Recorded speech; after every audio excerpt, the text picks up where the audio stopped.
High বন্ধুরা, কেমন আছো? আশা করি ভালো আছো। অনেক দিনের পরে তোমাদের সঙ্গে কিছু গুরুত্বপূর্ণ প্রশ্ন নিয়ে আলোচনা করব। মাধ্যমিক ক্লাস 10-এর ভূগোলের সেকেন্ড ইউনিটের পরীক্ষার সাজেশন। তোমরা মন দিয়ে দেখো, খুবই গুরুত্বপূর্ণ প্রশ্ন উত্তর। নিরক্ষীয় অঞ্চলের পরিচলন বৃষ্টিপাত কেন অধিক্য দেখা দেয়? তাপ বিষুবরেখা কাকে বলে? 3 নম্বর কোশ্চেন, হিমপ্রাচীর কাকে বলে? 4 নম্বর কোশ্চেন, আপেক্ষিক আর্দ্রতা কাকে বলে? পরের কোশ্চেন দেখো, নিরক্ষীয় জলবায়ুর পাখির বৈশিষ্ট্য দাও। উচ্চস্থানে শীতল অবস্থা কেন? অ্যালবেডো কাকে বলে? মৌসুমি বায়ু কীভাবে কৃষিতে নিয়ন্ত্রণ করে? 9 নম্বর কোশ্চেন হচ্ছে, সবুজ বিপ্লব কাকে বলে? এই সব প্রশ্ন খুবই গুরুত্বপূর্ণ প্রশ্ন। তোমরা দেখো, ভরা কোটালকে জোয়ার বলা হয় কেন? দ্রুত জনসংখ্যার বৃদ্ধির কারণ কি? শিকড় আলগা শিল্প কাকে বলে? আইসোথার্মাস থার্মালস কাকে বলে? আর হ্যাডলির কি? শস্য বিবর্তন পদ্ধতি বলতে কী বোঝো? গার্জনশীল চল্লিশা বলতে কী বোঝো? ফেরেলের ব্যবহার কি? কাকে আধুনিক শিল্পদানব বলা হয়? 18 নম্বর কোশ্চেন, সোনালী চতুর্ভুজ বলতে কী বোঝো?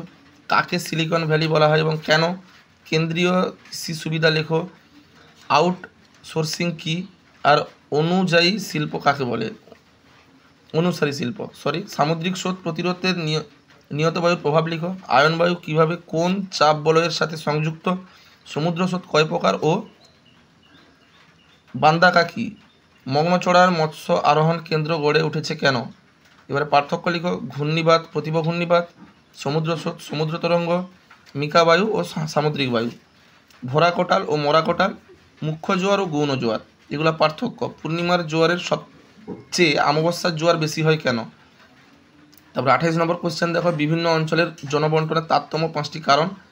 দীর্ঘায়ন সমস্যা সম্পর্কে আলোচনা করো। পশ্চিম ভারতের পেট্রোলিয়াম শিল্প আরও উন্নত মানের কেন? পূর্ব ও মধ্য ভারতের লৌহ ইস্পাত শিল্পের কেন্দ্রীয় ভবনের কারণ। বায়ুর চাপ বলয় চিত্র সহ বর্ণনা দাও। পরিচালন বৃষ্টি ও শৈলক্ষেপ বৃষ্টি চিত্র সহ বিবরণ। খুবই ভেরি ইম্পর্ট্যান্ট। লাস্ট দুটো কোশ্চেন, বায়ুমণ্ডলের উষ্ণতা তারতম্য 5টি কারণ আলোচনা করো। বিশ্ব উষ্ণায়নের প্রভাব লিখো। এগুলি সবই গুরুত্বপূর্ণ প্রশ্ন। বন্ধুরা, যদি ভালো লেগে থাকে চ্যানেলটিকে সাবস্ক্রাইব করো, লাইক করো, বেল আইকনে প্রেস করো, যাতে আরও ভিডিও